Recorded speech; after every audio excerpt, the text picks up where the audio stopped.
Moscow police say 20-year-old Ethan Chapin of Conway, Washington, 21-year-old Madison Mogan of Coeur d'Alene, 20-year-old Xana Kernodle of Avondale, Arizona, and 21-year-old Kaylee Goncalves of Rathdrum, Idaho were found dead yesterday around noon local time in Moscow.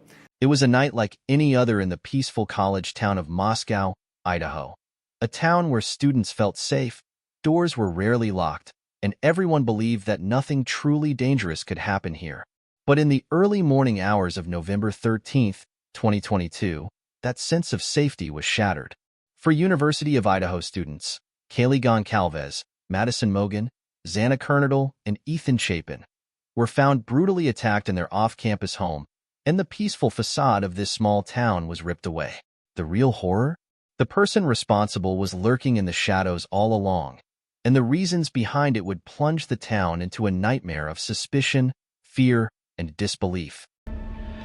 Some of the victims had defensive wounds, and each victim was stabbed multiple times. There was no sign of sexual assault. Based on details at the scene, we believe this was an isolated, targeted attack on our victims. Kaylee, Madison, Xana, and Ethan were like any group of college students, young, carefree, and focused on their future. The house they shared was known for its parties, its laughter, and its close-knit group of friends. On that Saturday night, the group had been out at a party and stopped by a food truck before heading home. They joked with friends, grabbed late-night food, and returned to their house without a single worry. But the next morning, everything changed. The police were called to the scene by one of the surviving roommates. Inside, they found a scene that could only be described as horrific. The 4 students were tragically gone, with no obvious explanation as to how it had happened. There were no signs of forced entry, no witnesses, and no clear motive. It was as though the crime had been committed by a phantom. Who could have done something so horrific, and why? With the news of the incident, Moscow, Idaho, went from a quiet college town to the epicenter of a terrifying mystery. As the days turned into weeks with no arrest, the community descended into paranoia. Students who once felt safe now feared for their lives. Theories swirled. Was this a random attack, or did the suspect have a connection to the victims? And who was the mysterious figure spotted near the house that night? The tension grew unbearable, and the haunting thought loomed large. What if the person responsible was still in their midst? Theories and wild speculation. Rumors spread like wildfire. Every small detail was dissected by online sleuths, true crime enthusiasts, and national media. Was this the work of a jealous ex-lover? Had someone followed them from the party? Was there something darker beneath the surface of these seemingly perfect lives? The investigation remained tight-lipped, leaving more room for speculation. Each new detail added a layer of confusion rather than clarity. Surveillance footage captured Kaylee and Madison at a food truck hours before the crime, looking carefree and laughing. But in the background of the video was a mysterious figure, watching them from afar. Who was this person, and could they be involved? The footage gave investigators a clue, but no definitive answers. Then came another lead. A white Hyundai Elantra was seen driving by the house on the night of the crime.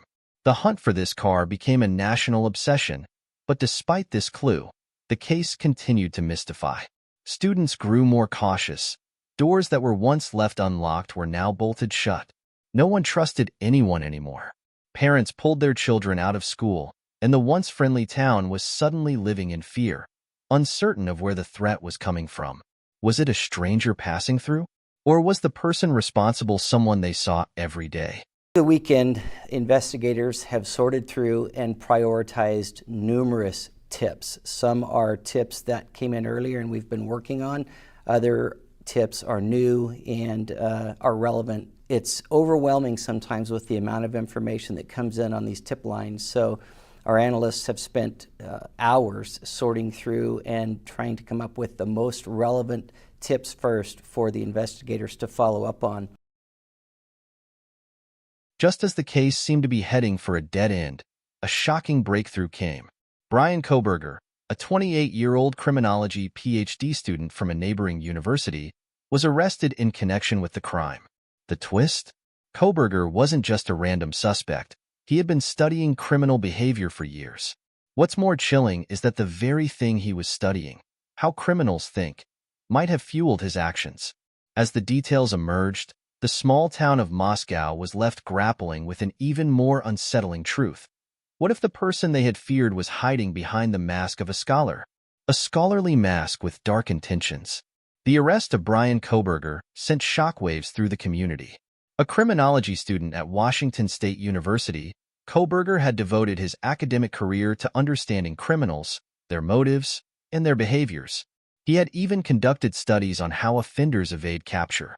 But behind this academic exterior was something far darker. Investigators uncovered evidence suggesting that Kohberger had been stalking the victims for weeks, if not months.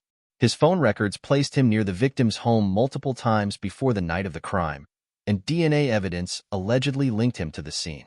This wasn't a random act of violence. It appeared to be a premeditated crime, committed by someone who believed he could outsmart the system. What shocked everyone even more was Kohberger's apparent fascination with perfect crimes. His studies included interviewing criminals and analyzing how they managed to evade detection. Was this attack a twisted attempt to test his own theories? As more details came to light, it became clear that Kohberger had been living a double life, an academic by day and allegedly a calculating criminal by night. With Bryan Kohberger behind bars, the case seemed to be nearing its conclusion, but the investigation was far from over. As authorities dug deeper into Kohberger's past, disturbing new details emerged, indicating that this may not have been his first attempt at committing such an act. The world watched as the puzzle pieces of this gruesome crime began to fall into place, but with each new revelation came more questions. How many lives had Bryan been watching? How many times had he evaded detection? And most chillingly, had he been planning this all along? As authorities combed through Kohberger's life, they found that his obsession with crime had started long before this attack. Former classmates described him as quiet, intelligent, and unerringly interested in the psychology of criminals. But no one had ever suspected that his academic curiosity might mask something far more dangerous. Investigators continued to build their case against him.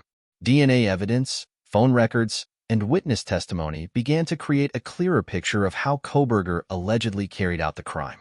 His background in criminology had given him a unique insight into how to plan and execute the perfect crime. Except, in this case, he hadn't been perfect enough. Kohberger's trial is still ahead, and the nation is waiting with bated breath to see how it will unfold. As more details of his alleged actions come to light, the terrifying question remains. How many more like him are out there, hiding behind academic pursuits, studying crime while secretly preparing to commit it?